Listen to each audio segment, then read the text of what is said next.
मृत्यु एक ऐसा सत्य है जिसे एक न एक दिन आना ही है। मृत्यु के बाद हमारे साथ क्या होना है, यह पूर्णतया हमारे कर्मों पर ही निर्भर करता है। तथा मृत्यु के बाद मृत को तृप्त करने के लिए श्राद्ध दिया जाता है, जो परलोक व परलोक के मार्ग में दिए जाने वाले कष्टों को कम करके संतुष्टि प्रदान करता है। जो श्रद्धा पूर्वक श्राद्ध में निष्पाप ब्राह्मण को दिया जाता है, वह वैसे ही मृतक को मिलता है। आज का हमारा विषय है कि अगर कोई व्यक्ति अनाथ है, अर्थात उसका इस संसार में कोई नहीं है, तो उसकी मृत्यु के पश्चात उसके श्राद्ध का अधिकार किसे होना चाहिए, और अगर कोई व्यक्ति जीते जी अपना श्राद्ध करता है तो सही है या गलत। इन्हीं सभी प्रश्नों के उत्तर आपको इस वीडियो में मिलेंगे। कृपया वीडियो को अंत तक देखें और चैनल को सब्सक्राइब अवश्य करें। विलंब न करते हुए आरंभ करते हैं।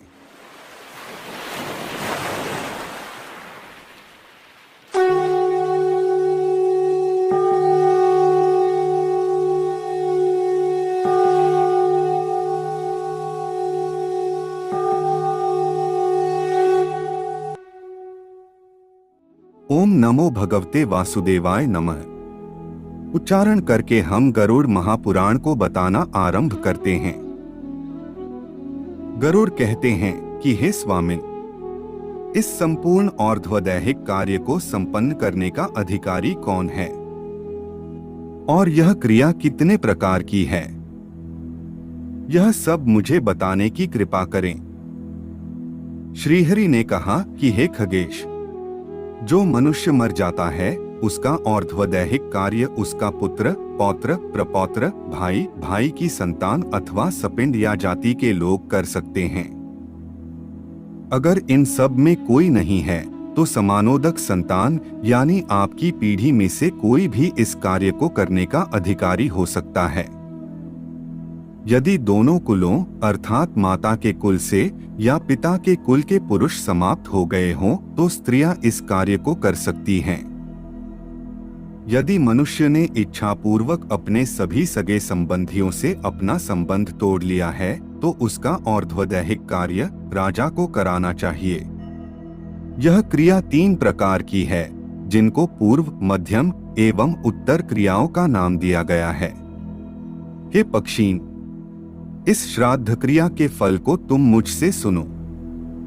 ब्रह्मा, इंद्र, रुद्र, अश्विनी कुमार, सूर्य, अग्नि, वसु, मरुदगण, विश्वदेव, पितृगण, पक्षी, मनुष्य, पशु, सरीसृप, मातृगण और इनके अतिरिक्त जो भी प्राणी इस संसार में उत्पन्न हैं, उन सभी को श्रद्धापूर्वक किए जा रहे श्राद्ध से मनुष्य प्रसन्न कर सकता है।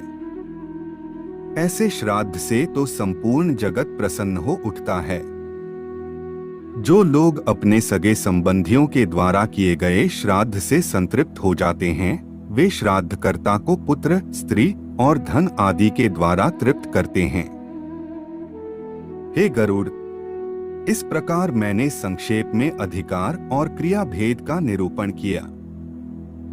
गरुड़ ने कहा कि हे देवश्रेष्ठ, यदि पहले कहे गए अधिकारियों में से एक भी न हो तो उस समय मनुष्य को क्या करना चाहिए?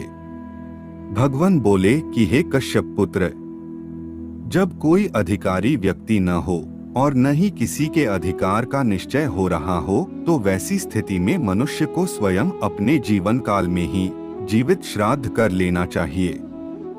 उपवास पूर्वक स्नान करके भगवान कृष्ण के प्रति आसक्त हृदय होकर मनुष्य एकाग्र मन से उस कर्ता, भोक्ता, सर्वेश्वर विष्णु की पूजा करे।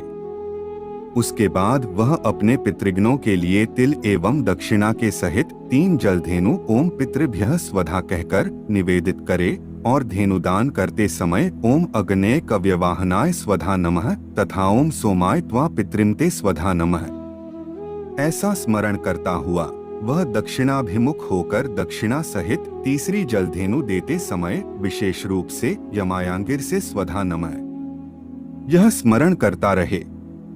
भगवान विष्णु के यजन एवं जलधेनुदान के मध्य ही ब्राह्मणों का आवाहन करके उन्हें भोजन कराना चाहिए। वह पहली जलधेनु उत्तर दिशा में तथा दूसरी जलधेनु दक्षिण दिशा में रखे और उन दोनों धेनुओं के मध्य में तीसरी धेनु रखकर आवाहन आदि श्राद्ध संबंधी कार्य करे। इस आवाहनादि क्रिया से पहले सर्वप्रथम आवाहन पूर्वक विश्वेदेवों के प्रतिनिधिभूत ब्राह्मणों की भली भांति पूजा करके यह कहना चाहिए, वसुभ्यस्त्वाम हम विप्र रुद्रेभ्यस्त्वाम हम ततः सूर्येभ्यस्त्वाम हम विप्र भोज्यामीति तान्वदेत। तदंतर आवाहनादिक जो शेष कार्य हैं, उन्हें पितृशेष कार्यों की तरह संपादित करें। उसके बाद वह वसु के उद्देश्य से ब्राह्मण को एक सुशील गाय दान दें। तत्पश्चात आग्नेय कोण में रुद्रदेव तथा दक्षिण दिशा में सूर्यदेव के समान स्थित ब्राह्मणों को भी एक एक गाय देनी चाहिए तथा विश्वेदेवों के लिए तिलपूर्ण पात्र का निवेदन करें। तदंतर ब्राह्मणों को अक्षयोदक दान करना चाहिए एवं ब्राह्मण ओम स्वस्ति इस प्रतिवचन से श्राद्ध कृत्य की संपूर्णता का आशीर्वाद दें। इसके बाद अष्टाक्षर मंत्र से भगवान विष्णु का स्मरण करते हुए उनका विसर्जन करें। इसके पश्चात स्वस्थचित्त होकर कुलदेवी, ईशानी, शिव तथा भगवान नारायण का स्मरण करें। तदंतर चतुर्दशी तिथि को सुगमता से उपलब्ध होने वाली श्रेष्ठ नदी के तट पर जाएं। वहां वस्त्र तथा लोहे की धातु का दान करें एवं ओम जितमते इस मंत्र का जप करते हुए स्वयं दक्षिणाभिमुख होकर अग्नि को प्रज्वलित करें। इसके बाद श्मशान में विहित होम करके अंत में पूर्णाहुति की क्रिया संपन्न करें। तत्पश्चात भूमि, यम तथा रुद्रदेव का स्मरण करें। हवन करने के बाद प्रधान स्थान पर उक्त देवों का आवाहन करना चाहिए। उसके बाद वह अग्नि में मूंग मिश्रित आहुति के लिए भोग पकाएं। तदंतर तिलतंडुल मिश्रित दूसरा भोग पकाएं। इसके बाद श्राद्धकर्ता कहे कि तुम सब अमुक अमुक गोत्र से संबंधित हो, यह तिलोदक तुम्हारे लिए होवे। ऐसा कहते हुए अर्घ्य पुष्प से युक्त 10 पिंडदान दे। उसके बाद उन्हें धूप, दीप, बलि, गंध तथा अक्षय जल प्रदान करें। उक्त 10 पिंडों का दान देने के पश्चात भगवान विष्णु के सुंदर सुभग मुख का ध्यान करें। इस कृत्य को करने के बाद आशौच के अंत में प्रति मास मासिक श्राद्ध और सपिंडीकरण करना चाहिए। श्राद्ध चाहे अपने लिए हो या दूसरे के लिए, यही नियम है। शक्ति, आरोग्य, धन और आयु ये चारों अस्थिर होते हैं, अतः ऐसा जानकर जीवित श्राद्ध करना चाहिए। हे गरुड़, मैंने इस जीवित श्राद्ध के विषय में तुम्हें सब कुछ बता दिया है। आज की प्रस्तुति में इतना ही। हम आशा करते हैं कि आपको यह वीडियो अवश्य अच्छी लगी होगी। अगर अच्छी लगी हो तो लाइक करें, आपका कोई प्रश्न हो तो कमेंट करें और चैनल को सब्सक्राइब जरूर करें। मिलते हैं एक और ज्ञानवर्धक वीडियो के साथ। तब तक के लिए जय जय श्री राम।